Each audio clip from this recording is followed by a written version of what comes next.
Welcome to A&M 100. Today we had our first class where we learned about the basic functions of Adobe Illustrator.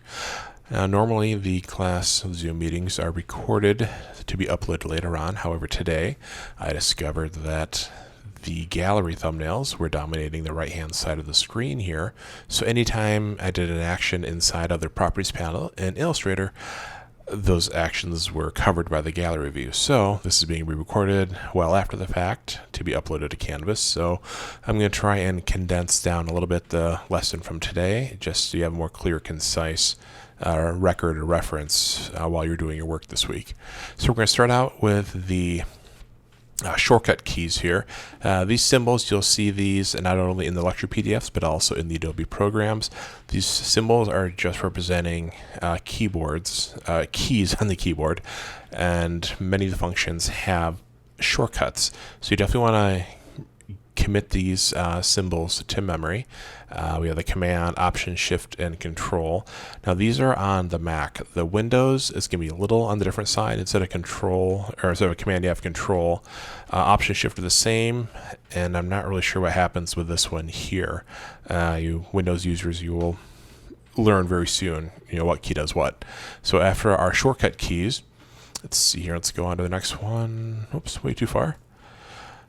So we're going to talk about logging into Creative Cloud.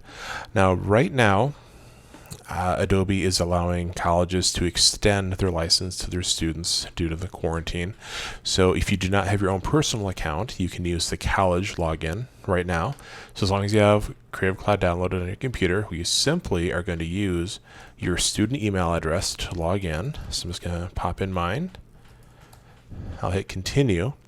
Now this next window that shows up, it's going to look like a My Valley login prompt.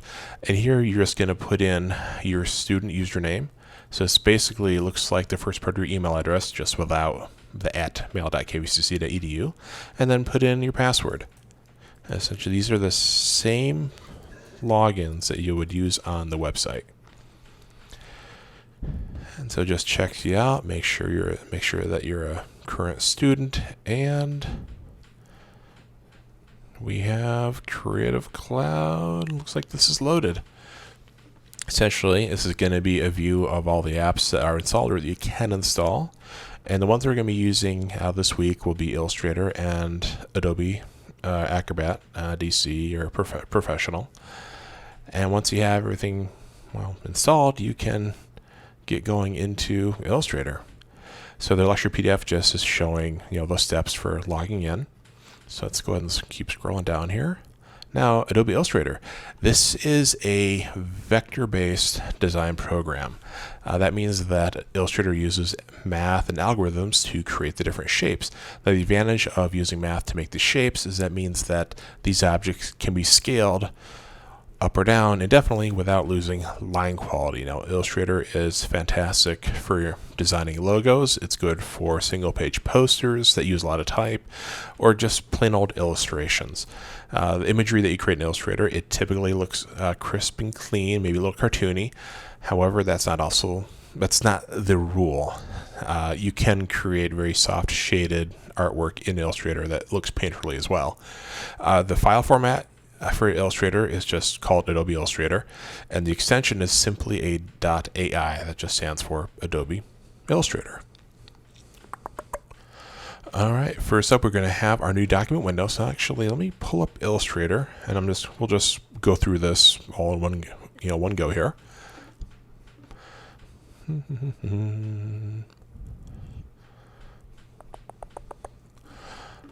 All right, let's go ahead and reset this.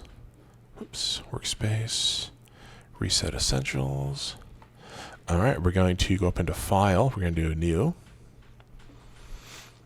And we have a new document. Now this window here, this allows us to decide the size of our work area. So first up, we have an area where we could give ourselves a file name. Here we have the width and the height of our document. This field here is the dimensions. We'll be using inches, but you can also use picas, points, millimeters, centimeters, pixels if you're going to other places. But for this semester, this class, we'll be using inches. Below the width and height and the Units, we have the artboards.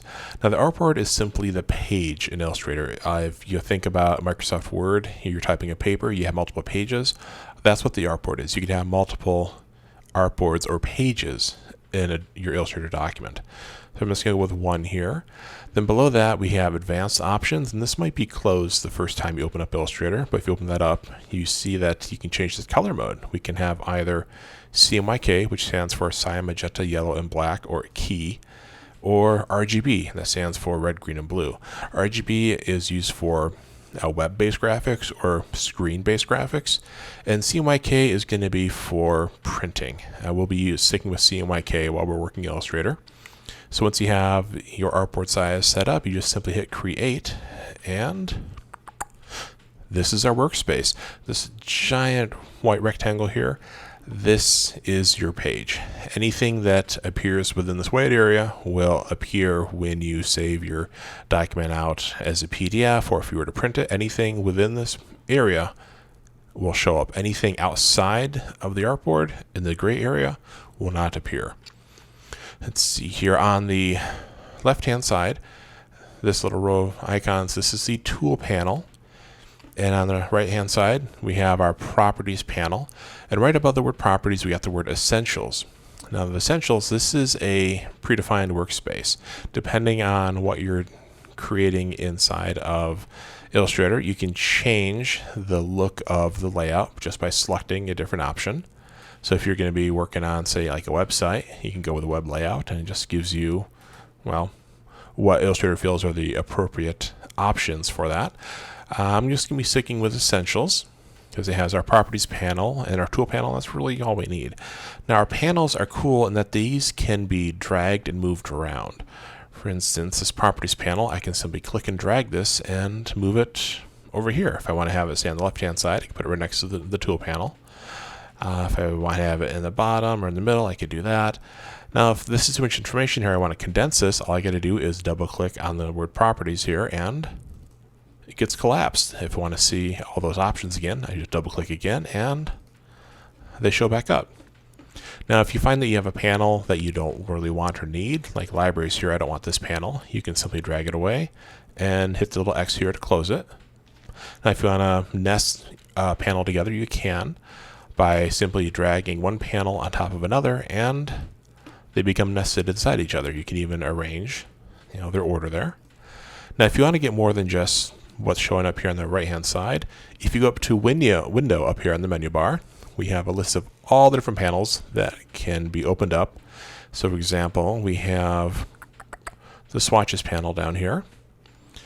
Here we go. And you notice there's 3 other panels with it. You can always drag these apart and close the ones that you don't want or need.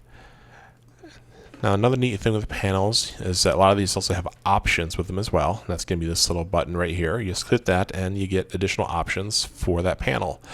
Not all panels have options. Like, for example, the properties here doesn't have one, but the layers panel does have one. So it just depends on what panel you have open as to whether or not you'll have any additional options with it. So I'm going to re-nest that. Go ahead and close that one. The tool panel, this can also be moved around. I'm just going to click and drag this. And this little double arrow there, you can hit that and it turns it into 2 columns. Now that's kind of cool. And I'm just going to put this back over here on the side. And what do we want to talk about next? We get our workspace basics down. I know. Our artboard. So this big white rectangle here, this is 11 inches wide, 8.5 inches high. But if you want to change that, you totally can. If you go up into File and choose Document Setup,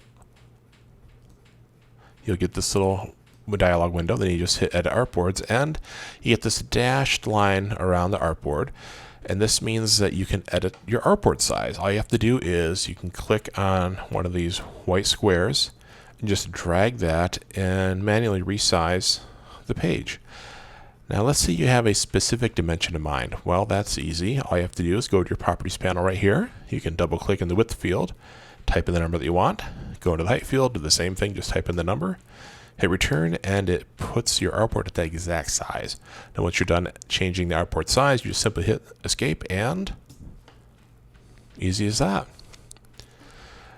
Now you might just notice there's a second place you can actually edit your artboard. Right here on your properties panel, you just go to edit artboards and voila, same thing again. So I'm just going to go ahead and put this back to 11 inches wide by 8.5 inches high. And hit the escape key. Artboard resized. Let's see here. Let's talk about some of the basic tools that we have. So over here on our tool panel, we have, I think, about 4 that we're going to talk about today. First up, we have the selection tool. That is this one right here. Let's zoom in on that. This is a solid black filled in arrow. Now this selection tool, this is used to select, move, scale, and rotate objects that you create. Simple enough? Now, if we have a tool for selecting moving things, how do we get things onto the artboard? Well, one of the easiest ways is to use this tool right here. This is the rectangle tool, and by clicking that, I can click and drag and make a shape. And now when I go back to my selection tool, I select that, and now I can click on one of these white squares here, and I can resize or scale the shape. If I hover the mouse just outside on the corner, I can rotate the shape. So this is what our selection tool does. It allows us to rotate, scale, and even move the object around the artboard. Now this is just a rectangle. If I right click on the rectangle tool here, we'll see that I have other shapes nested within. We have the ellipse tool, which will allow us to make ellipses. We have the polygon tool, which will allow us to make, well, polygons. And the star tool, which will allow us to make, you guessed it, stars. Now, there are 2 ways we can create shapes. I've been showing you the first one, and that's just simply, or we will click and drag. That's one way to get shapes. But if you want to have a specific dimension to your shape, you can just simply click one time, and we get this little window here, and we can type in the exact dimensions. Let's say I want to have a rectangle that is 1 inch wide and say 1/2 inch tall. Voila. That works the same with the ellipse tool. We just click one time, and we can make a 1/4 inch wide and a 1/4 inch high circle. And there it is. And it also works with the polygon tool with extra little bit information. Not only can we decide the radii, but we can also dictate how many sides the polygon has. We can make it a triangle with 3 sides. We could make it a pentagon with 5 sides. Yeah, so as many sides as you want. Perfect. And of course, we can also do that with the star tool. We just click one time, and we can dictate the radius of the outside of the star. Then we can also dictate the radius of the inside of the star. We can even decide how many points that star has.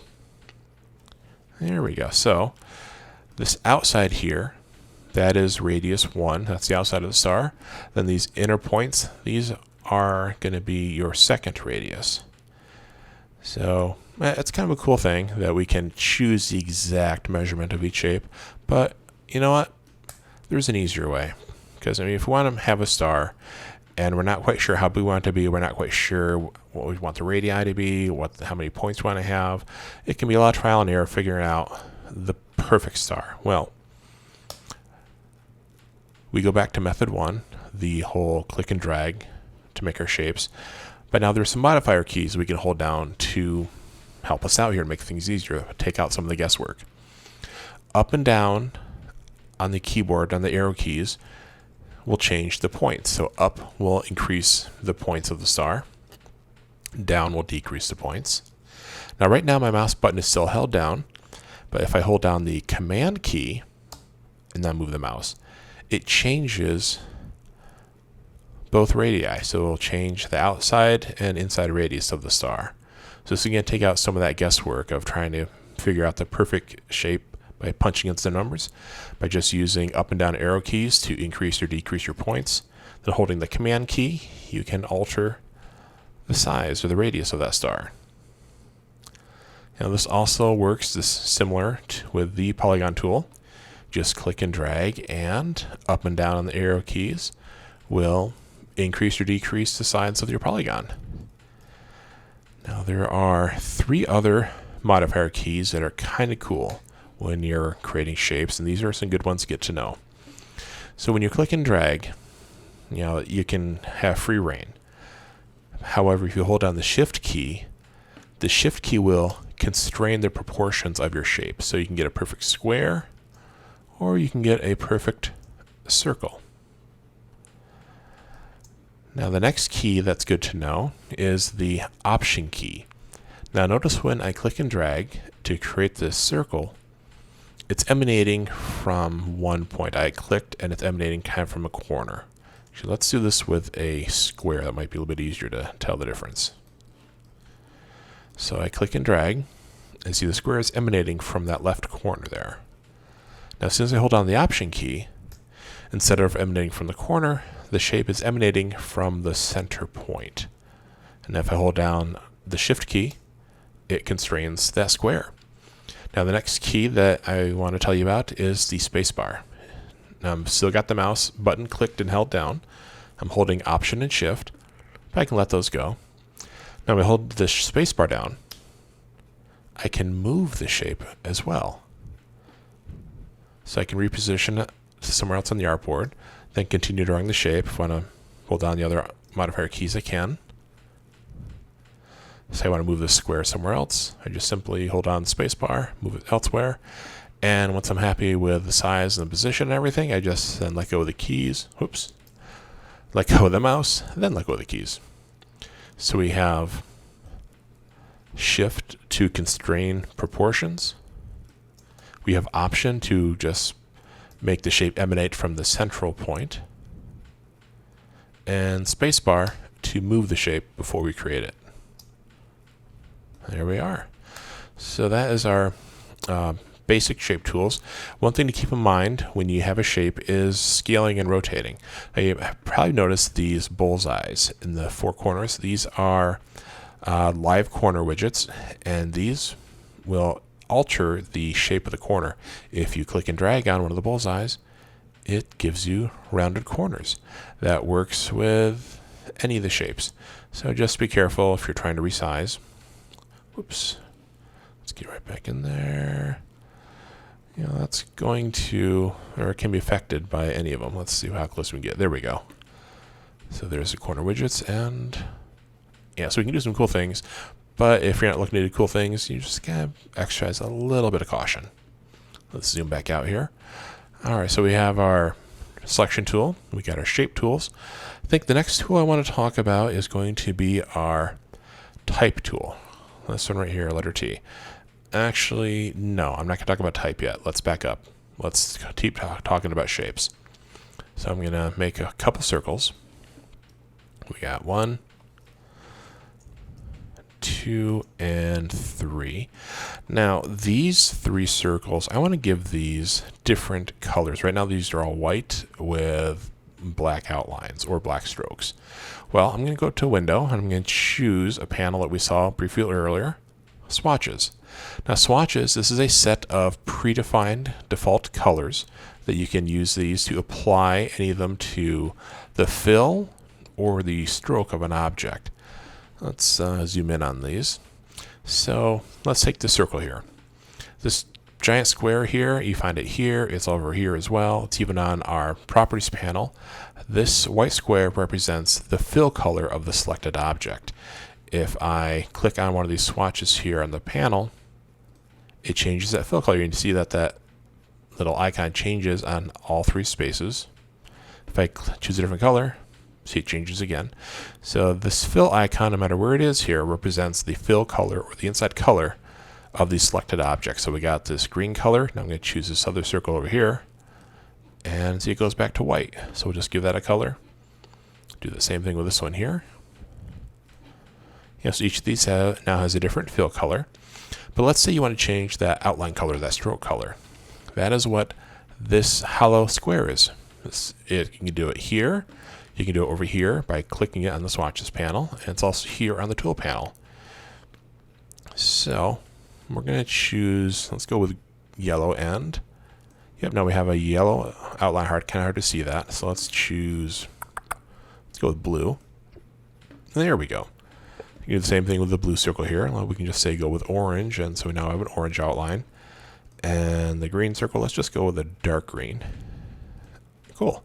Now you can also change the different colors. You don't actually have to use the swatches panel. You can actually just double click on these icons on the different locations.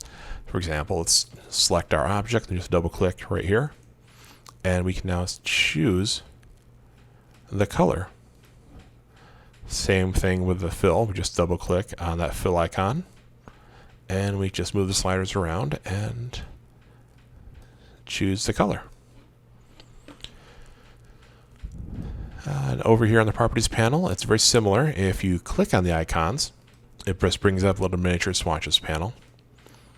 So it will be functional as well.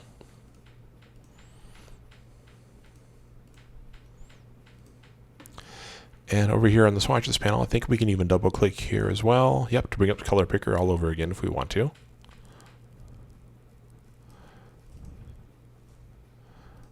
Cool. Now, another cool thing about our swatches panel is you're not limited to just what is here. You can actually make your own custom swatches as well. All you have to do is go into this little plus here. This means a new swatch.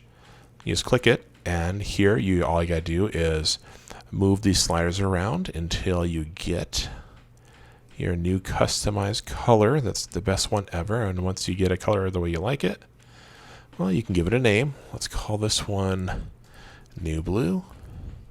I'm going to hit OK, and there it is on my swatches panel. So I'm just going to go ahead and apply that to this circle here.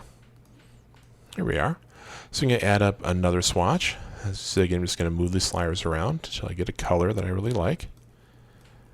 There we go. And we're going to call this one New Green. Hit OK. So there it is. I'll just go ahead and apply that to the circle.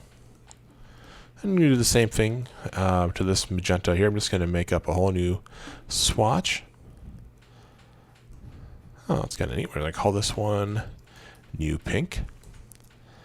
And there it is on the panel. Nice. Now, something else that you can do on your swatches panel is you can create little folders to keep all your custom colors inside of. And if you create dozens and dozens of new color swatches, this might get a little disorganized. All you got to do is down here, this little folder icon, you click that one, and that will make a new color group. So we're going to call this one New Colors.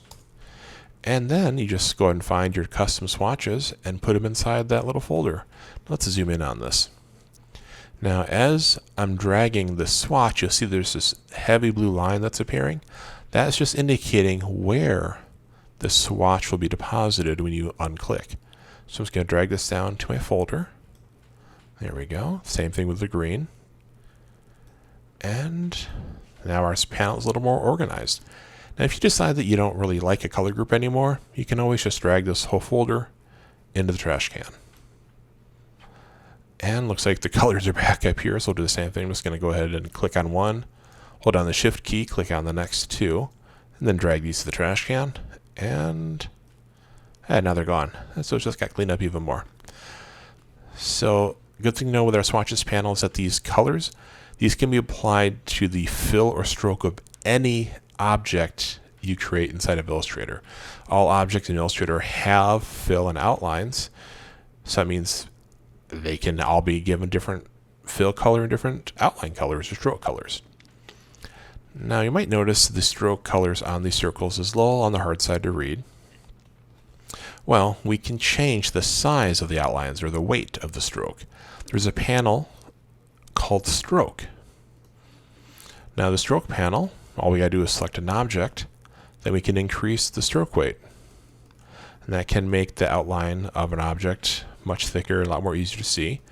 And you can use these up and down arrows to change the size. You can type in if you want to have a specific number, or you can even hit this little down arrow and see a list of all the options. Now you don't necessarily have to have the panel here opened up. If you look at the Properties panel, when you have an object selected, you'll see that right next to Fill and Stroke, we have right here this little number. This is the stroke weight. So again, that's stroke weight. That's just going to let us change how thick the outline is. Now the next thing I want to talk about is stacking order. Illustrator creates objects similar to stacking bits of paper on a table.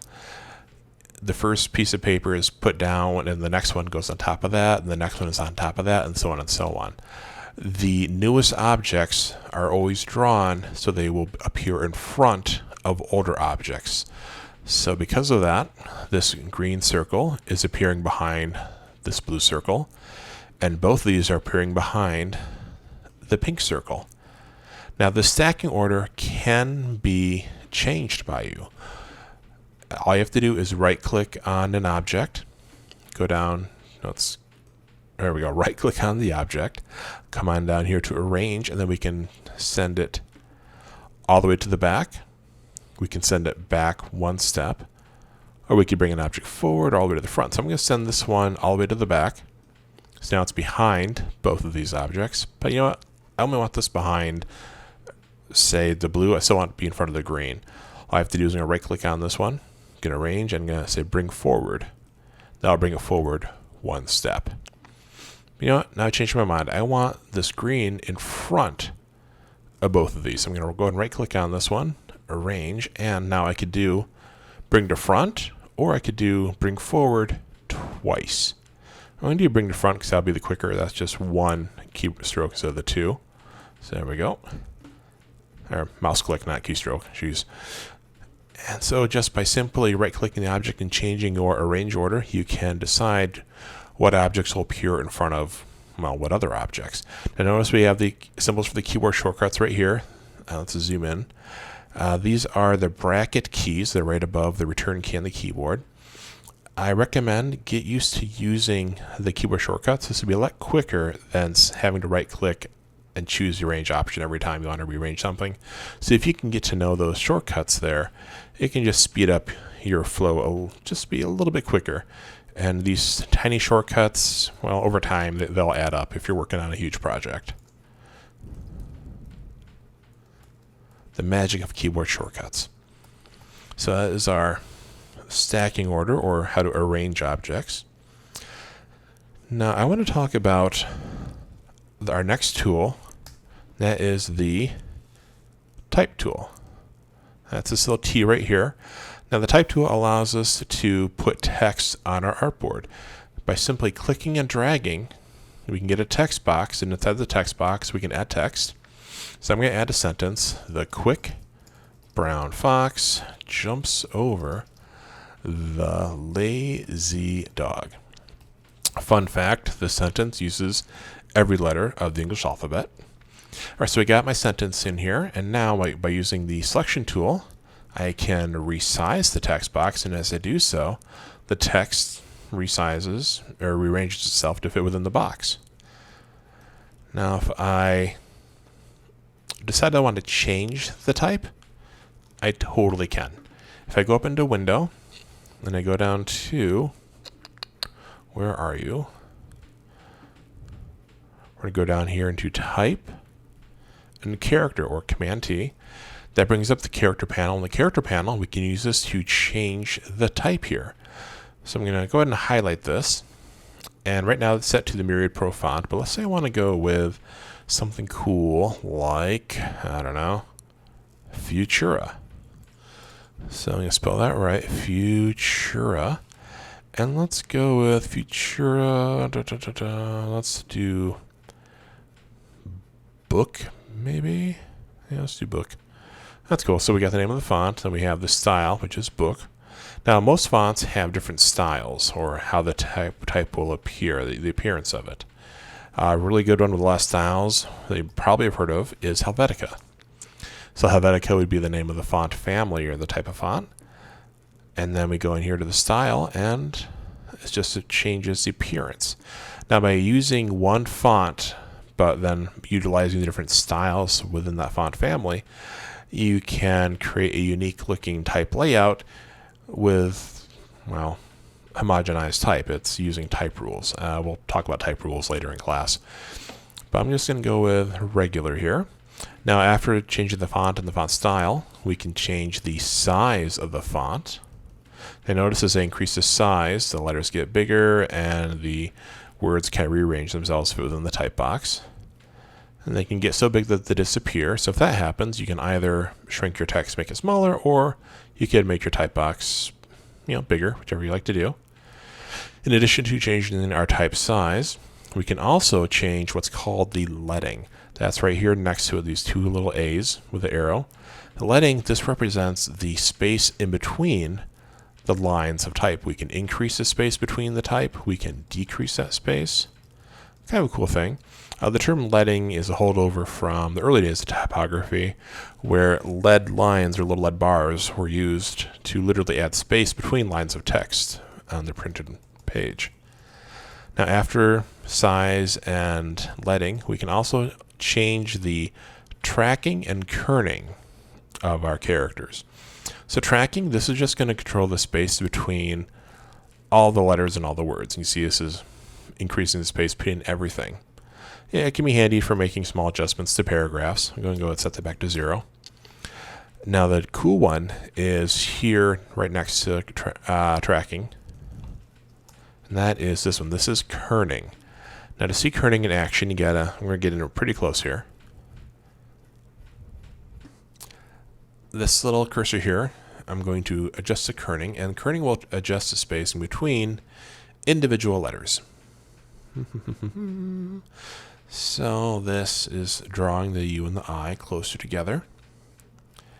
And I'm going to do the same thing to the Q and the U right here. Okay, so kerning is just a way to make very small, minute, or even drastic changes between letters. Now, you would not want to do kerning to an entire paragraph because that would be just unreasonable and terrible. However, if you are designing a cool poster, like a movie poster or a newspaper headline that has one or two words or a few words in it, then that's a case where adjusting the kerning is not out of place. And, well, we can totally do that. It's not going to be as time consuming as, say, adjusting the kerning on an entire paragraph or entire sentence. So our character panel allows us to change the font family, font style, font size, leading or line spacing, tracking or all word spacing, and kerning or individual letter spacing. And of course, you can always close that. Now, if you don't want to use that character panel, you can always come over to your properties panel, and when you have a type box selected, the properties panel also has all the fields from the character panel. So this properties panel on the essentials layout is pretty darn handy. Now, a quick word about type, and we're going to go back over to the lecture PDF, and we're going to scroll down several pages here. Serif font versus sans serif font. Now, serif and sans serif refer to two different types of font. These are not specific font names. These are types of fonts. So a serif font is one that has these little extra feet attached to the letters. These little feet are called serifs.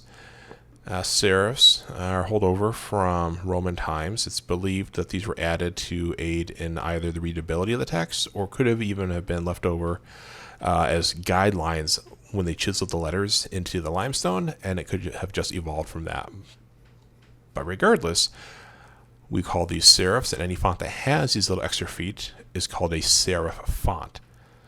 A sans serif font is a font that does not have those little extra flourishes. A very easy difference to tell between the two. And here we have just a few examples. We have some common examples of serif fonts. You notice all these have these little extra flourishes on each letter. You notice that they look different. There is a decent amount of variety in types of different fonts, and serif fonts can even be broken down further into even more categories like slab and Egyptian. But just in general, if you got the little extra footsies, you got a serif font.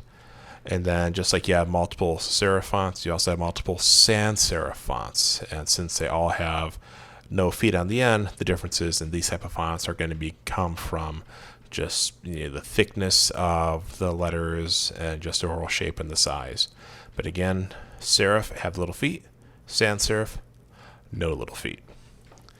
Now, next thing I want to talk about is saving your Illustrator document. There are 3 different file types we can that we'll be saving as in Illustrator. The first and foremost, the biggest one, is the native file format, and that is the Adobe Illustrator or .ai file format. So to do that, let's first get back in Illustrator and let me create a work of art that is worthy of saving.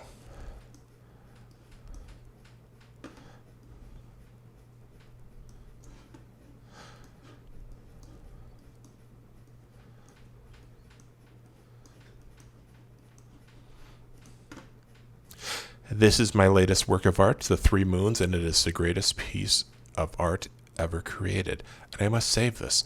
Now, first I want to save this as an Adobe Illustrator document. Simple. We just go to File, Save As, and you see the keyboard shortcut here. Now, in this dialog window, we can choose the name of the file. So we're going to call this the 3 moons. And notice that it ends in .ai. See that right there, that .ai? Leave that alone. Don't touch it. Don't delete it. Don't add anything. Just leave it alone. So we have our file name. On the left column here, we have the location. So I'm just going to choose the desktop. I like to use the desktop as my first save location, because then it makes the file really easy to find. Then I can move it elsewhere after that if I want to keep everything organized. And then at the very bottom here, it says Format. This is where we decide what the file format is. Now, the reason I said not to change this AI here, because the format changes the extension for us. So if we're using Adobe Illustrator, we don't have to do anything. If we're to change this to, say, an Adobe PDF, watch this up here. It changes. The reason why we never want to touch this here is if I were to type in AI, but the file format is PDF, this may confuse the next user who tries to open the file, or might confuse the computer. So I like to leave the extension alone and just let Illustrator handle what the letters are. So I got my AI, got the right format, got this location. I'm going to hit Save. I'm going to hit OK. We can ignore the version here. If you were going to save out as an older version, like you're going to give your file to somebody with an older version of Illustrator, then you can just basically choose what version they're going to open it with.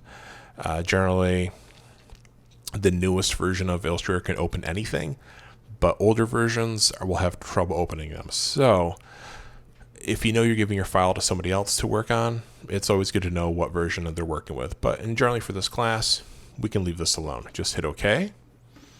And now I'm going to go look at my desktop, and here it is. Here is my work of art. Got the name, got the extension. Perfect. So this is the first file format that we'll be saving as in Illustrator. The second one, and I glossed over this earlier today, but since I'm re-recording the demonstration, we can just go over this again in a little more detail, is a PDF. This stands for Portable Document Format. Now, the PDF is a universal format. This can be read on almost any computer out there. Most computers, whether the Windows or PC or Linux, mobile phones, Android, they can read PDFs because there's a ton of different programs that have been made to read PDFs. So a PDF, it's a surefire way to get your file read by almost anyone. So Adobe Illustrator can save a file as a PDF. Now, to make a PDF, it's really simple. We just go into File, Save As, and we got the name already. I got the location. Well, all I got to do is change the format. Right here, we go down to Adobe PDF, and it's a PDF. We just got to hit Save PDF, and I have a PDF now. They look the same. However, one will be opened with Illustrator, and the other would be opened with Preview, which is a program on the Mac OS that can open and read PDFs. Now, there is one thing that you want to watch out for when you're saving as a PDF. We're going to go ahead and save this. We're going to call this number 2. And that is this option right here. Preserve Illustrator editing capabilities. Now, PDFs can generally be opened in Illustrator, and sometimes they can be edited in Illustrator. The extent to be depends on what the original file, is or what was created in. Now, when you're making a Adobe PDF in Illustrator, if you uncheck this box, that will remove the ability to edit the file inside Illustrator. I'm going to hit Save PDF. So let's go down here, and I got that. Now, this looks the same as the other files. The difference is going to come in the file size. Now, since I don't have a very elaborate design here, I'm not sure how big the difference is going to be, but let's check out what the sizes are. So 3 Moons AI, this is 1.2 megabytes. All right, by today's standards, that's a very small file. We're going to get info on this first PDF and see that is 340 kilobytes. Okay, that's smaller than 1.2 megabytes. And 3 Moons 2, which is a PDF with no editing capabilities, this is 49 kilobytes, so drastically smaller than a normal PDF and way smaller than the AI file. So why would you want to remove the editing capabilities when saving a PDF? Well, remember that PDF is a universally read format. So what that means is if you're, say, sending out a resume to someone who you don't know if they could open it up in Illustrator, you want to make sure they can open it, a PDF is ideal. And sending them a small PDF, well, that ensures it's going to get to them through email. So the smaller the file size, the quicker it's going to go over the internet tubes and be easier and quicker for them to get that file. So PDF, this is the second file format we can save in an Illustrator. Now the third one is a PNG. This stands for Portable Network Graphics. So PNG, this is just a type of image file used for sharing graphics, like a JPEG or a GIF or a TIFF. Well, PNG, and this is specifically was made for web graphics. Now, to make a PNG in Illustrator, it's a little bit different. In fact, we don't actually save. What we have to do is, to make a PNG, we have to export for screens. And now in this window here, we can choose the name of our file. So we're just going to give this the right file name, 3 Moons. The 3 Moons. Then we go down here, we got export to. This is just the path of where your file will be saved to. And we have the format here. We have a few different flavors of PNG and even JPEG, but we're going to stick with just plain old PNG. Then we're going to hit export artboard, and if I look at my desktop, I'm going to close these Finder windows. If we look at the desktop, here I have a new folder that all of a sudden appeared, and I go inside the folder, and here is my PNG, and we can even see the file size. So this is 16 kilobytes. This is even smaller than that PDF, but it looks just like it. So there you go. That is how we save out and get the three different file formats out of Adobe Illustrator. You can print from Illustrator, but however, since we are doing the class over Zoom this semester, there's going to be no printing of projects. However, if you have a printer at home and you want to print things, well, this little window here, this page, is just information on the different areas to check in the print dialog window. The last page, the lecture PDF, this is a list of useful shortcuts. I recommend getting to know them. They can be very handy. Now, I mentioned before that shortcuts can, well, essentially save you time, and that time really adds up over the course of a long project. If there's any one that you want to memorize right off the bat, that would be Control Z or Command Z. Command Z on the Mac, Control Z on the Windows. This is your undo. It's like in Magic Eraser. If you make a mistake, you hit this keyboard shortcut, and the mistake is undone, and you try it again. Very, very useful. And then just a couple other really cool ones that I recommend. Just get to know these. All right, so that is it on this lecture PDF. Let's go ahead and close that out. Let's close this, and we'll go ahead and minimize that. Let's get rid of all these here. There we are.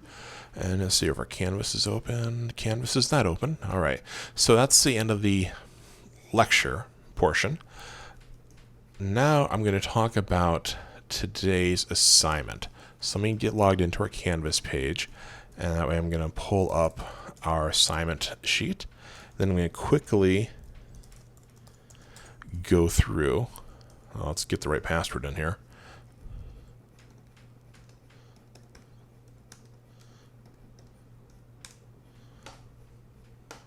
There we go. So let's go to our class. Today's assignment was inside of Module 2. We scroll on down. So we got our potato head project.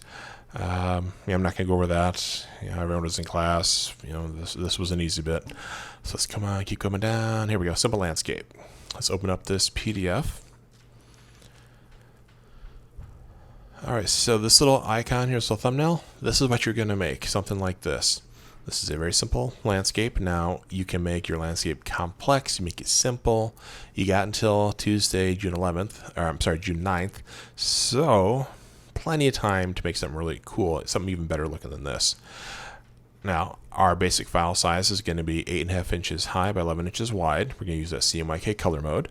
So we're going to pop back into Illustrator. We're going to hit Command N to make a new document. Eventually. There we go. All right, 11, 8.5, one artboard. Perfect. Hit Create. There's my work area. Excellent. All right, the point structure. So the answers to question number 2, which is here's question number 2, and the AI file itself will be worth up to 5 points. Posting your simple landscape PNG, not PDF, the PNG file to the Standard Lab 2 discussion link will be worth 5 points. And commenting on at least 2 pure SL2 PNG, not PDF, PNG uploads will be worth up to 5 points. So this be up worth up to 15 points total. 10 points for the assignment, 5 points for participation. All right, so number 2, this is simply asking for, well, keyboard keys and keyboard shortcuts. So A through D here, I'd like to know what keys do these symbols represent. Then after that, I'd like to know the keyboard shortcuts for each of these actions. Now, all these answers can be found in today's lecture PDF up on Canvas. So the lecture PDF is found inside Module 2. Once you figure out these, I'd like you to email me your answers. Once you have this done, we simply create our simple landscape. Now we're going to use at least 16 shapes. If you follow this picture here, this is made up of 16 shapes, and this is going to be the bare minimum. So you can use 16 shapes to create your landscape. As you create your shapes, I'd like you to change the stroke weight of the objects. 37 points looks pretty cool, but if you want to try different numbers, go for it. Just as long as you do not leave your shapes at the default stroke of 1. In addition to changing the stroke weight of your objects, I'd like you to change the colors of the fill and the stroke of each shape. So you can use your swatches panel to do that. Any color is fine. Just don't leave everything as the default color. The default colors are white fill, black stroke. So let's go ahead and do 3, 4, and 5 here real quick. I'm just going to go ahead and get this started. Now when we're making a landscape, first thing I want to have is a foreground. So I'm going to go ahead and use my rectangle tool and make a big old rectangle. And that's going to be my foreground. So we're going to call this foreground. We're going to make this kind of a light green color here. Now I'm going to go ahead and make another rectangle, and this is going to be my sky. We're going to make this kind of we got light blue in here. We do. That's cool. And I'm going to go ahead and put this sky, I'm going to put this behind my foreground. All right, cool. So we have sky and foreground. Yeah, I don't really like these colors, so I'm just going to go ahead and select the sky, double click on this. Let's just lighten that up a bit. Cool. Do the same thing with the foreground. Just double click on the fill square and lighten that up some too. Actually, maybe darken it. Tight. All right, so I got my foreground, I got my background. If I go back to the assignment sheet, look at the little thumbnail, I need some rolling hills in the background. So let's do that. So we're going to go for an ellipse. So we got 1 rolling hill, 2 rolling hills, and these are the same shade of green as my foreground color here. I don't really like that, so I'm going to go ahead and change these colors. So let's start with the little rolling hill. Double click, select the object, double click on the fill icon, and let's just go for another color. Cool. And let's do the same thing with this one. Double click on the fill. Let's just make it even lighter. Nice. All right. So let's now set these behind. So I'm going to right click and arrange on the circle here. Then we're going to choose. Let's go backwards one step. Let's go backwards again. Here we go. Now we see the rolling hill is behind the foreground color, so that's perfect. We do the same thing to this one here. We're going to right click, choose arrange, go backwards. Oh, that's fantastic. I don't have to go any further. I'll just adjust these a little bit here, and now I have the illusion of two hills in the distance. This is really coming together. All right, now next thing I'm going to do is I'm going to create a tree. I'm going to do this off to the side. So I'm going to go down here to get this little scroll bar. I'm going to scroll this to the side. And let's choose the rectangle tool. So we're going to click and drag. We're going to make a trunk here. Beautiful. And now the trunk needs a canopy. And actually, let's reset this. We're going to use my default colors for now. So we have the trunk. I'm going to go ahead and grab an ellipse. We're going to make a circle. And that is going to be my tree canopy. So right now I'm holding down my shift key to constrain proportions, and I'm holding down the space bar so I can move the circle around. Beautiful. I'm going to go ahead and select my rectangle tool again. Now this tree needs two branches, so I'm just going to go a little one here, and a little one here. Go back to my selection tool. I'm just going to rotate the branch. So put that one there, put this one, rotate that, put that right here. Cool, this is looking pretty neat. Now, these branches look kind of plain though.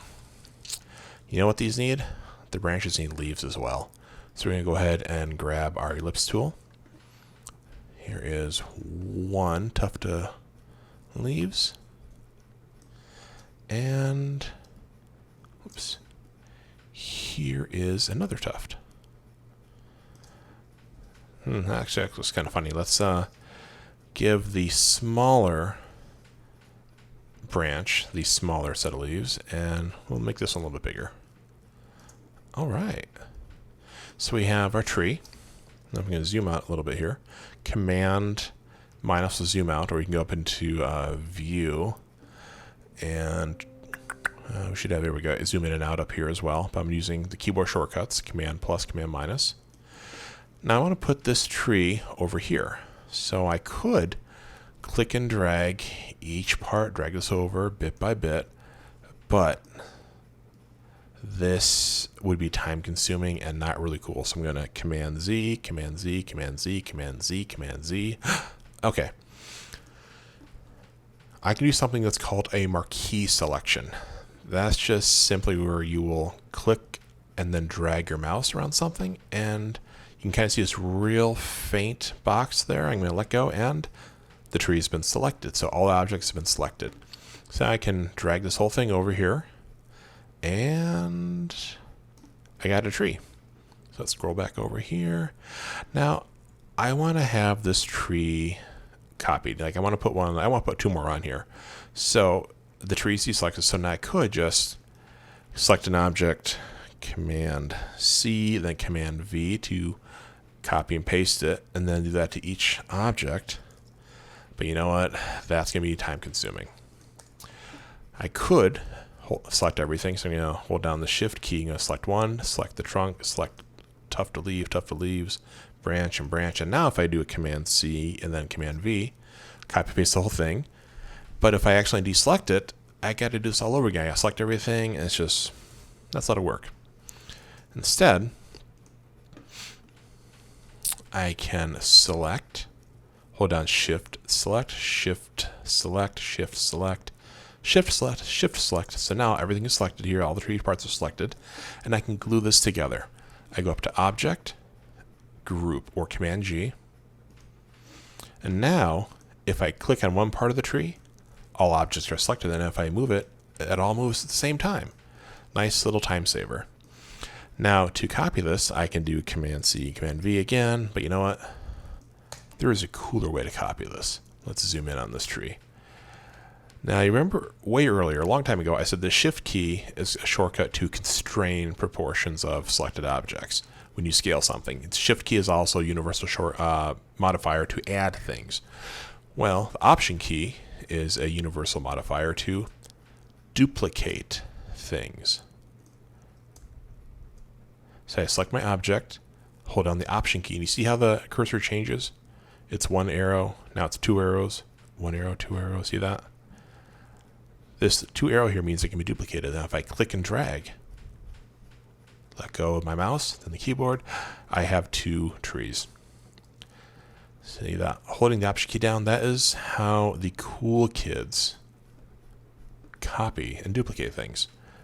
So just Option, click and drag, and we have a duplicate. And I'm just going to go ahead and resize things here. So make this tree a bit bigger, make this one, I'll leave it the same size, I'll make this one smaller. See how it looks like these are kind of receding into the background. And, maybe we'll have one more tree up here.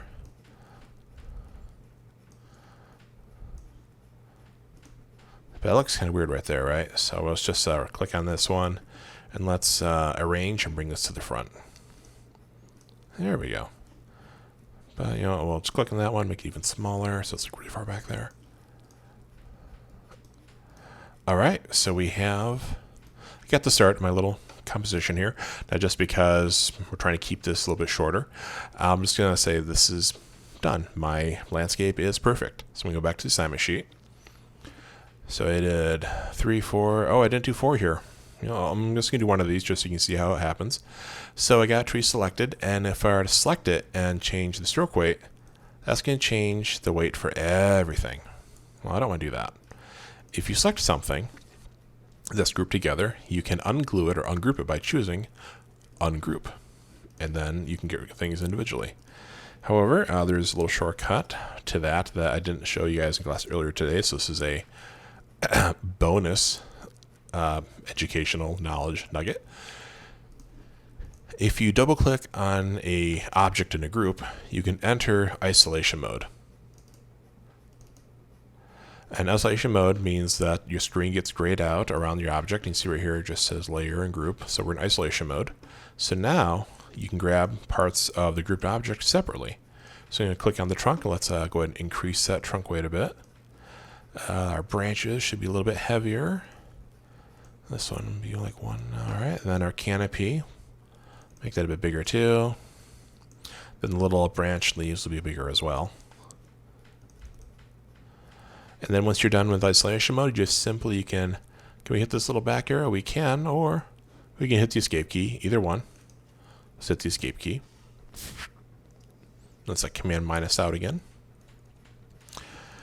And we'll just pretend that I did that to all the other trees here, and you see the trees still grouped together. All right, so let's say this is finished. I now need to add some type here to my masterpiece. I'm going to add my name to the lower left-hand corner. Now, my name needs to be written in any sans serif font with a bold style, set to 20 points in size. The fill color can be any choice as long as it contrasts against the background, but it cannot have a stroke color. That's really important there. So I'm going to go back over here. Let's zoom in on the bottom left corner. All right, we're going to make a type box. I'm going to type out, here's my name. And let's highlight this.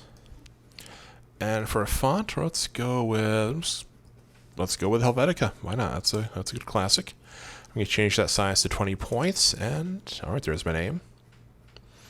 And my style needs to be bold there. So we'll just highlight those letters and change the style to bold. Nice. All right. Now, number 7 is I need the title of standard lat number 2 right below my name, and that is going to be set to any sans serif. And the style will be italic or oblique, and the size will be 15 points, and the same rules for the fill and stroke colors. So we'll just hit return, type in standard lab 02, highlight that title, and let's just go, let's do light oblique. And we'll make that 15 points in size. Cool. Now, by changing the size here of these things, we're just introducing a bit of visual hierarchy. All right, now the color can change. So to change the color, I'm just going to highlight both of these. Now, black is a fine and dandy color. Black it tends to go with everything. It can be a lot of contrast, but it's also expected and a bit on the common side.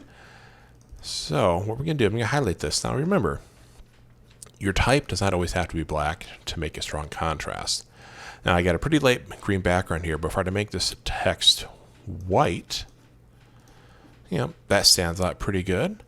Or I could even make this text kind of a darker green color. I mean, it could be black, or I could go to the right here and make it just a really, really dark green, and I now have dark text, but it's not black, and I could go even darker than that. I mean, it's really dark, but you can still tell it's this color of green. So this is just a fun way to do contrast. So remember, you don't always have to use just black or white to contrast text against the background. It always looks cool if you use another color, just a tint or a shade of that color to make a contrast. So let's go back to full size here. All right, that looks good. All right, so let's go into our saving instructions. All right, first we're going to save our file as an AI file. And I just want to make sure that when you do that save, you got to pay attention to where you're saving it. So I'm going to do File and Save As. All right, beside my files, you have specific names. So I'm going to call this first initial, last name, underscore, there